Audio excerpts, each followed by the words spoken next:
On the Pokrovsk front, Ukraine's defense forces have cleared 6 settlements and destroyed hundreds of Russian soldiers. Ukrainian Armed Forces Commander-in-Chief Oleksandr Syrskyi reported the information.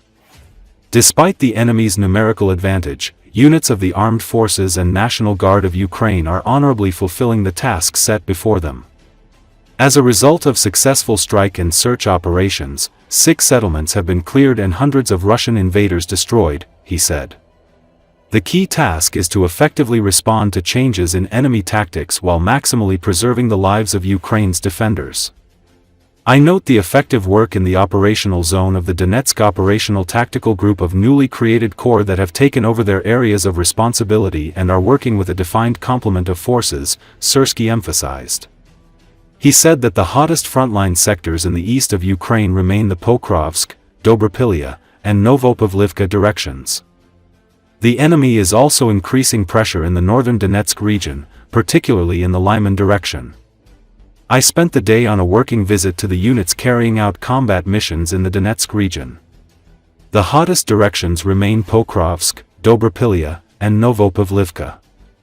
The enemy is also stepping up pressure in northern Donetsk. In the Lyman sector, the Commander-in-Chief of the Armed Forces of Ukraine, Oleksandr Syrskyi, said.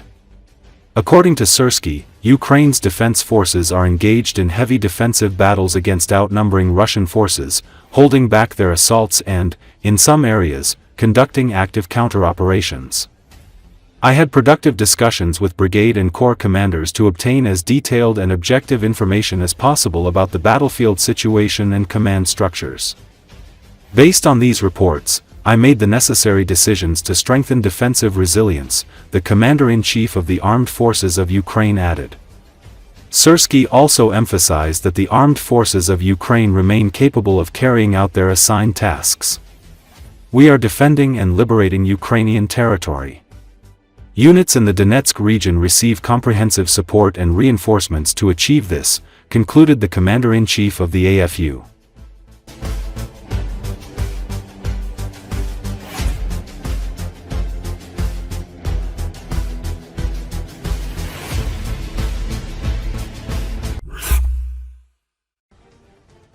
From a military point of view, attacks such as those carried out by Russian occupiers in Ukraine on the night of August the 21st make no sense at all. The head of the Center for Countering Disinformation under the National Security and Defense Council of Ukraine, Andriy Kovalenko, announced this on his Telegram channel. Again, the most stupid attack by Russians, with missiles and Shaheds on many cities, Lviv, Rivne, Lutsk, Mukachevo, and others. From a military point of view, the attacks make no sense at all. Russia will not win the war. It will not break the rear. It will not affect the battlefield. It is simply a desire to kill and terrorize civilians. However, again, this will not affect the war in any way, he emphasized. At the same time, Kovalenko added, various Patrushevs and Gerasimovs constantly bring Putin papers that Ukraine will soon fall, and he gives the go-ahead and prolongs the war, avoiding resolving the issue of ending it. Of course, Putin needs to be put under pressure, because his behavior is adjusted exclusively through pressure. Trump has already narrowed his room for maneuver. More work is needed. Otherwise, such stupid blows will continue. The head of the National Security and Defense Council's Center for Political Affairs wrote. He also noted that an American company's plant specializing in electronics was attacked in Mukachevo. In addition, the Russians attacked a Polish enterprise in Vinnytsia, as well as the capacities of the Azerbaijani Sokar, that is, civilian facilities. Putin, like an ordinary rat, is sending a signal to Trump. I don't even know if there is a more disgusting nation on the planet than the Russians. Ordinary rats are rotten, Kovalenko emphasized. Ukrainian President Volodymyr Zelenski said that they hit civilian infrastructure enterprises, residential buildings, our people. They used several cruise missiles against an American enterprise in Zakarpattia. It was an ordinary civilian enterprise. American investments.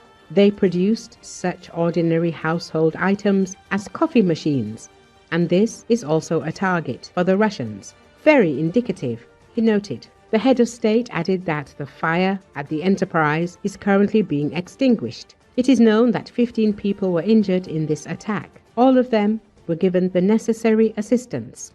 He recalled that in just one night, 574 attack drones and 40 missiles were used against Ukraine, a significant number of which were shot down. And the Russians have launched this attack as if nothing has changed at all, as if there are no efforts by the world to stop this war. A reaction to this is needed.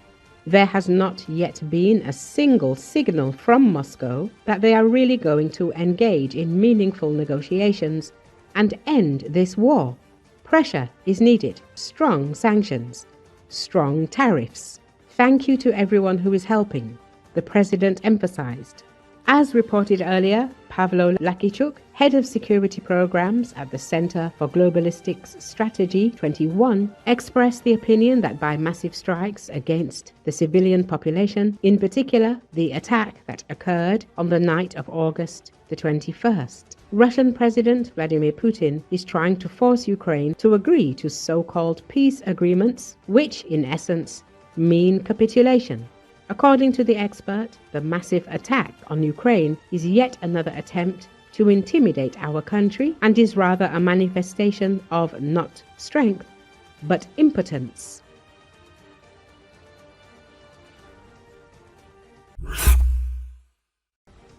Ukraine's security service drones struck 2 Russian ammunition depots in the settlement of Bilokuraknie, located in the temporarily occupied part of Luhansk region. Security Service press service reported the attack, noting this town is situated on a key railway line used to deliver ammunition from Russia to the front line, including in the Pokrovsk direction. According to preliminary data, the drones hit the depots at least 7 times, sparking a fire that was also confirmed by FIRMS, the international service that tracks fires worldwide in real time. The security service stressed that the strike is meant to degrade the Russian offensive capabilities. The security service continues systematic strikes deep in enemy rear areas to weaken the offensive potential of Russia's army at the front. The destruction of enemy ammunition directly supports our soldiers who are bravely holding back Russian assaults. The demilitarization of Russian depots and equipment will continue, the agency emphasized. Recall drone operators from the Phoenix unit of the State Border Guard Service have destroyed a Russian UAV control center, a checkpoint, an artillery piece, and a tank in the Luhansk region. The State Border Guard Service confirmed the strike. In addition, Ukrainian forces targeted and damaged Russian armored vehicles, trucks, UAZ vehicles, and specialized equipment. Recall, at last week's Alaska summit, Vladimir Putin made full control of Donbass, Ukraine's industrial heartland in the east, a central condition for ending the war. According to sources briefed on the talks, the Russian leader demanded that Ukrainian forces withdraw from Donetsk and Luhansk, the 2 regions that make up Donbass, in exchange for a freeze along the rest of the front line. Volodymyr Zelensky has consistently rejected giving up any territory under Kiev's control, making Donbass one of the defining fault lines of the peace talks. The idea is also deeply unpopular at home. About 75% of Ukrainians oppose formally ceding any land to Russia, according to polling by the Kyiv International Institute of Sociology.